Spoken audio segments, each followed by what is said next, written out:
السلام علیکم ناظرین، پروگرام اسٹوڈیو بن کے ساتھ میں ہوں آپ کا میزبان احسن ضیاء۔ ناظرین، جو ثقافت ہوتی ہے کسی معاشرے کی، وہاں کے لوگوں کی بود و باش، رہن سہن، عادات و اطوار پر مزین ہوتی ہے۔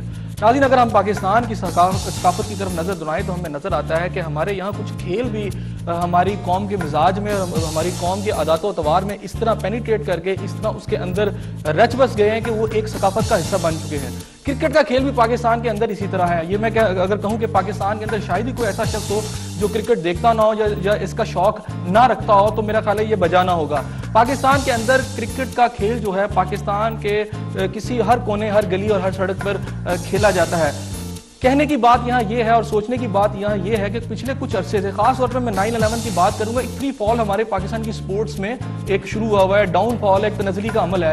لیکن ہم دیکھتے ہیں کہ کچھ ہمارے یہاں پر ایسے چیئرمین بھی آئے کہ جن کے دور کے اندر کرکٹ بورڈ کے اندر تھوڑی سی امپرومنٹ ضرور آئی۔ میں 1999 سے لے کے 2003 کا ذکر کروں گا۔ میرے ساتھ آج جو مہمان موجود ہیں، سابق chairman P C B general retired Tauqeer Zia صاحب، ان کے دور کے اندر بھی یہ زوال تو تھا، لیکن ان کے دور میں کرکٹ کے کھیل میں تھوڑا سا ایک استحکام آیا، تھوڑی بہتری کی صورتحال پیدا ہوئی۔ لیکن اس دور کے فوراً بعد جو ہے پھر دوبارہ سے ہم نے دیکھتے ہیں کہ کرکٹ کے اندر زوال کا ایک جو اسباب ہے دوبارہ سے پیدا ہوا، اور خاص طور پر اسپاٹ فکسنگ یا کرکٹ کے اندر جو جوئے کا ایک عنصر آیا، اس نے پوری دنیا کے اندر پاکستان کے حوالے سے کرکٹ کو بہت بدنامی کا جو ہے اس کے ساتھ اس کو منسلک کیا۔ اور آج نہ صرف ہمارے شائقین اس کھیل سے کچھ زیادہ خوش ہیں، بلکہ پوری دنیا کے اندر ہمارے بہت سارے کھلاڑیوں کا جو طرز عمل ہے وہ بھی بدنامی کا باعث بن رہا ہے۔ یہاں دو فلسفیز ہیں ناظرین، میں یہ ضرور کہنا چاہوں گا۔ کچھ لوگ یہ کہتے ہیں کہ ایسے وہ تمام لوگ جو کرکٹ کے اندر جوئے کے اندر جن پر بات کی جاتی ہے، ایلیگیشن لگائے جا رہے ہیں، اگر ہم ان کو پروٹیکٹ نہیں کریں گے تو پوری دنیا میں پاکستان کا جو کرکٹ کے حوالے سے جو ایک نام ہے، پاکستان کا ایک مقام ہے، وہ ڈیمیج ہوگا۔ اس لیے ضروری ہے کہ ہم اپنے ان کھلاڑیوں کی سپورٹ کریں جن پہ الزامات ہیں۔ دوسری فلسفی یہ کہتی ہے، دوسری فلسفہ یہ کہتا ہے کہ قوم کی عزت جو ہوتی ہے، قوم کا جو وقار ہوتا ہے، ملک کا جو وقار ہوتا ہے، وہ بلین ہوتا ہے ہر شخص کے لیے۔ اور اگر ایسا بات ہے، اگر ہمارے کچھ کھلاڑی اس میں ملوث ہے تو ان ناصوروں کو ہمیں نکالنا ہوگا۔ یہ دو فلسفیاں جہاں کام کر رہی ہیں، یہاں یہ بھی سوچنا ہے کہ اس کھیل کو ہم کیسے امپروو کر سکتے ہیں۔ ورلڈ کپ ہونے والا ہے، کیا ہماری ٹیم جو ہے اس کی تیاری اس لیول پر ہے کہ وہ اس ایونٹ کے اندر اپنا پورا رول پلے کر سکے، پاکستان کی شائقین کی جو امنگیں ہیں اس پر پورا اتر سکیں، اور پاکستان کے اندر اس کھیل کو ہم کیسے امپروو کر سکتے ہیں؟ اس سارے موضوع پر بات کرنے کے لیے میں آپ سے پہلے بھی کہہ چکا، سابق chairman P C B general retired Tauqeer Zia صاحب ہمارے ساتھ موجود ہیں۔ بہت شکریہ توقیر ضیاء صاحب، آپ ہمارے اسٹوڈیو میں تشریف لائے۔ آج اس سارے موضوع پر بات کریں گے ناظرین۔ جہاں ان سے ہم بات کریں گے اس موضوع پر، تو میرے ساتھ لائن پر موجود ہیں سابق ٹیسٹ کرکٹ سرفراز نواز صاحب، ہم ان سے بھی ٹیلی فون پر بات کریں گے۔ ہم ان سے بھی یہ سارے جو ریزنز ہیں، سارے اسباب ہیں کرکٹ کے اندر جو تنزلی ہوئی ہے، ہم اس پر بھی بات کریں گے، اور یہ بھی جاننے کی کوشش کریں گے کہ ایسا کون سا لاہے عمل ہم اپنائیں، ایسا کون سا ایک طریقہ اپنائیں جس پر ہم آگے بڑھ کر اس کھیل کو، جو کہ ہماری ثقافت کا ایک حصہ بن چکا ہے، اس میں بہتری لا سکیں۔ جنرل صاحب، میرا آپ سے پہلا کویسچن یہ کہ یہ بتائیں کہ کرکٹ کے اندر جو تنزلی ہوئی ہے، اس کا ذمہ دار کون ہے؟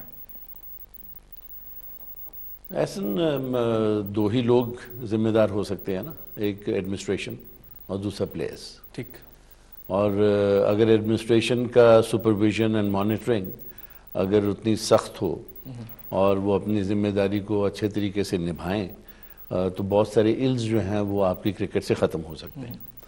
میں یہ بھی کہوں گا کہ تھوڑی سی ذمہ داری گورنمنٹ کے اوپر بھی ہے، اور وہ اس لیے کہ آپ پلیئرز کے اوپر تو آپ اپنا ہاتھ ڈالتے ہیں اور وہ لوگوں کے ساتھ انوالو رہتا ہے، بکیز کے ساتھ اسپاٹ فکسنگ میں یا میچ فکسنگ میں، لیکن جو روٹ کاز ہے جس میں آئی سی سی بھی شامل ہو جاتی ہے، گورنمنٹس بھی شامل ہوتی ہیں، اور جو بکیز ہیں ان کے اوپر آپ نے آج تک ان کے بارے میں کبھی نہیں سوچا کہ یہ لوگ جو آپ لوگوں کو یا کرکٹرز کو اپنی طرف مائل کرتے ہیں، پیسے کی چمک دکھاتے ہیں، تو ان کو انہوں نے آج تک کبھی چھیڑا نہیں ہے۔ میں آپ کی بات سے ایک بات صرف جاننا چاہوں گا، آپ نے آئی سی سی کا ذکر کیا، کیا پی سی بی بھی اسی لائن میں کھڑا ہے؟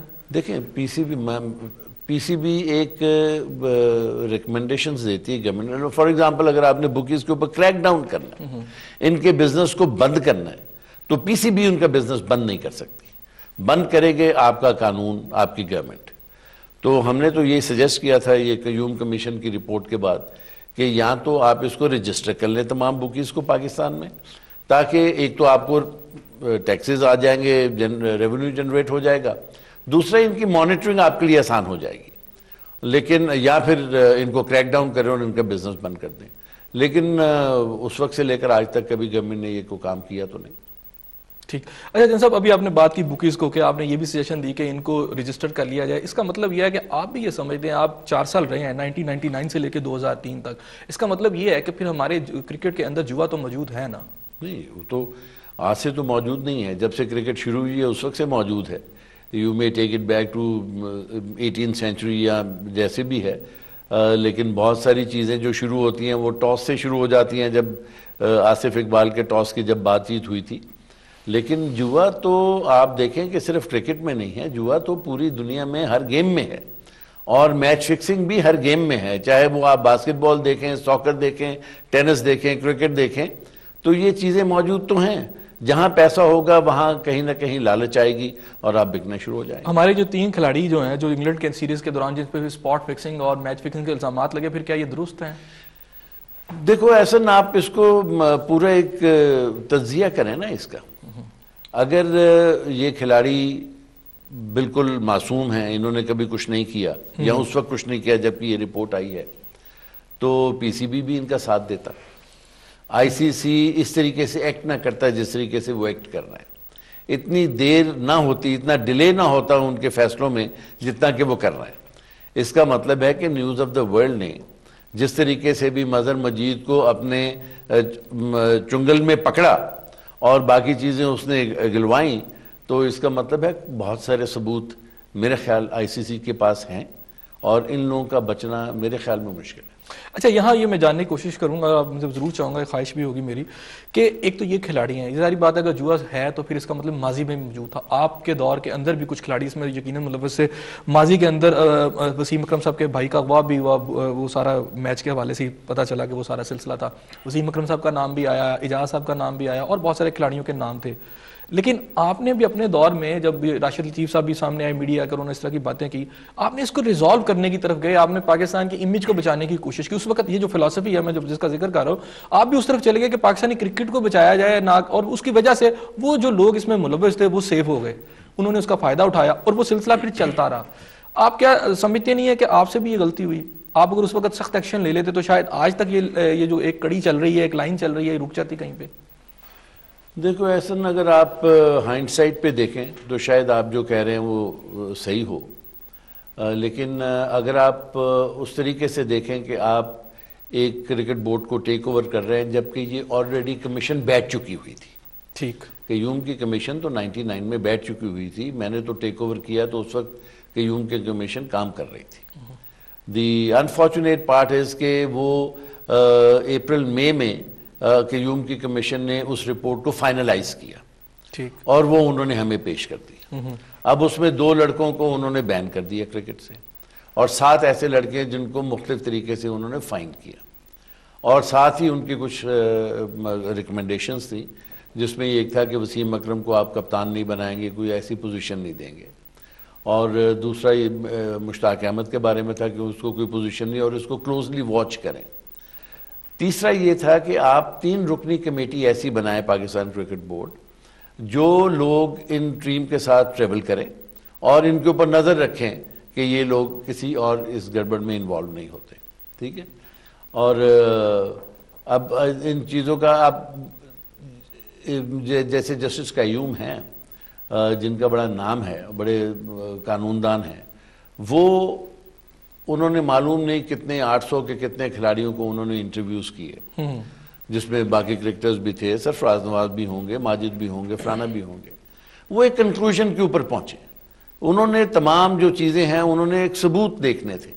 اب اگر آپ کے پاس جسٹس قیوم کے پاس وہ ثبوت نہیں ہے، میری کرکٹنگ سینس کہتی ہے کہ یس انہوں نے یہ کیا ہے. اب سرفراز نواز دیکھیں نا، اس سے بڑا کرکٹر، اس بڑے پائے کے کرکٹر ہیں، اور یہ جو بات کہہ رہے ہوں گے یہ اپنی کرکٹنگ سینس کی وجہ سے کہہ رہے ہیں، نہ یہ کہ ان کو معلوم ہوگا کہ وسیم اکرم نے کب کون سا میچ فکس کیا، کتنے پیسے لیے اور کہاں گیا. تو یہ ایک مفروضے ہیں. تو جسٹس قیوم نے جب ان لوگوں کو سزائیں دی ہیں تو کس ثبوت کے